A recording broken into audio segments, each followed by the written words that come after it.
This works completely differently than you think. If you've ever yawned just because someone else did, that's not coincidence. Yawning is contagious because your brain is wired for social connection.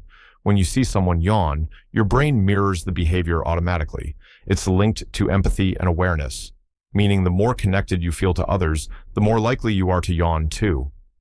Even reading or hearing about yawning can trigger it, because your brain fills in the gaps on its own. Once your brain notices the pattern, it doesn't ask permission, it just reacts. And now that you know this, you're probably about to yawn. Follow for more things that work differently than you think.